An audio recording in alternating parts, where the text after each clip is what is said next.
The November election is fast approaching, and at KATC, we will be giving you an in-depth look at candidates and election races across Acadiana so you can make an informed decision when you step inside that voting booth. I'm Christina Mondragon, your Lafayette Parish reporter, and I spent some time with all three candidates running for Youngsville Chief of Police. If elected, Jean-Paul Broussard, a conservative with 27 years of experience as a paramedic and in law enforcement, hopes to elevate Youngsville to be the #1 safest city in Louisiana through effective policing strategies and implement cutting-edge training programs for officers. He also says that as chief, he will conduct clear standards for all officers, ensure thorough investigations of any misconduct, and maintain open communication within the community. He also believes in leading by example and will hold himself and every member of the department to the highest standards of integrity. Broussard underwent surgery and was unavailable for a video interview. A motion to appoint Mr. Cody Louvier as interim police chief. Current interim chief of police Cody Louvier, a Republican, is running in the special election after stepping into the role last August after former chief of police Ricky Boudreaux stepped down. The resignation came amid investigations and allegations into the Youngsville Police Department. Louvier tells me he wants to keep the city moving forward and learn from the past. Accountability starts here. It starts in this seat. It starts with this position. You have to hold yourself to that standard. You have to make sure that we're following policies, we're following procedures.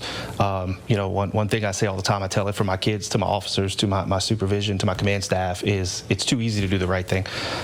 You do the right thing for your citizens.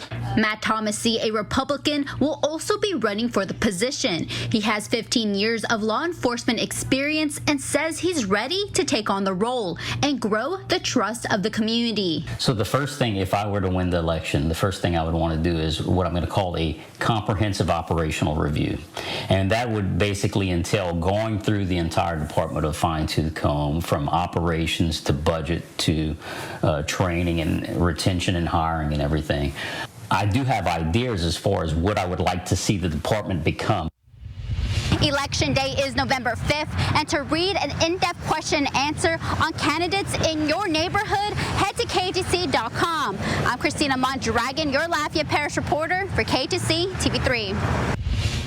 Stay tuned to Acadiana's news channel at 6 every day for election coverage as our parish reporters speak to every candidate running for seats in your neighborhood. No one fights alone. That's the message community members from the Levy Foundation are trying to convey. I'm Penelope Lopez, your Vermilion Parish reporter at Magdalen Place, where they're gearing up for a special celebration honoring cancer warriors. My dad passed away about 36 years ago, so I was like in my 30s when he passed away. That was really hard because that was my rock. Abbeville native Anita Levy is getting ready for a special celebration. We'll do the pink tables first. On Saturday, Anita, along with the Levy Foundation, is hosting an all-pinked-out gala in downtown Abbeville, honoring cancer warriors and remembering those who received their wings, a cause that has hit her home many times. My dad had pancreatic cancer. Then my mother had a niece with colon cancer that passed away. And then my mother started with breast cancer. And then we started noticing different family members. Like nieces have breast cancer, my granddaughter has colon cancer. Helping patients give cancer the boot, she's raising funds to benefit the patients in Vermilion Parish. Some of the patients need financial help. So every month we give 4 different patients $500 to help them financially. Anita's mission is to treat cancer close to home. And she's not doing it alone. Her cousin Bridget, who is volunteering, also having a personal connection. 2019, I was diagnosed with breast cancer. When somebody tell you that you got cancer, you want to know how long you got to live. You know, and it just hit me hard. After a year of treatment, Bridget is now cancer-free. Pushing for early detection and cancer awareness, Anita hopes her story can help motivate others to get tested. Just please get a checkup. If you don't do anything else, do a mammogram once a year. If you have a family history of cancer, please get checked. The all pinked out event will take place this upcoming Saturday at 7 p.m. at Magdalen Place right here in downtown Abbeville, or right across the street from the square. For information on tickets and donation, you can head on over to KATC.com. Reporting in Abbeville, I'm Penelope Lopez, KATC TV3. Football season is going strong, but in less than 30 days, we will see some college basketball. I'm Jamarcus Fitzpatrick, and we'll talk Cajuns hoops coming up.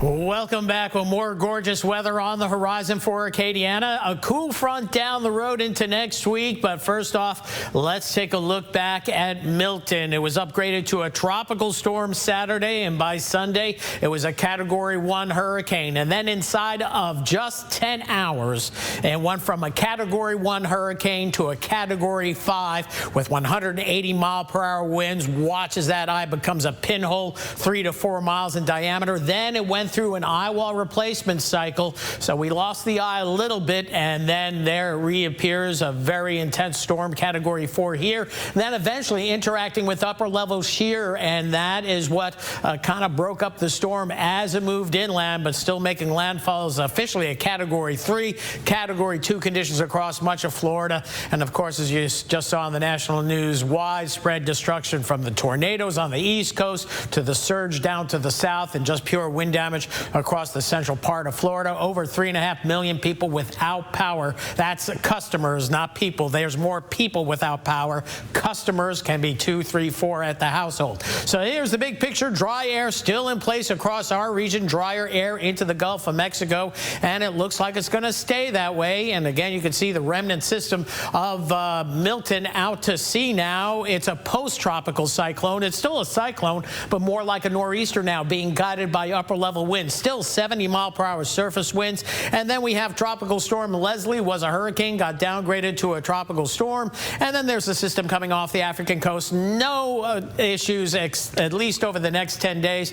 But the Northwest Caribbean, the Gulf, could have some more action toward the end of the month, maybe the first week of November. We'll have to wait and see on that. But no worries for right now, and no worries for Louisiana for sure. In the near term, another warm one tomorrow.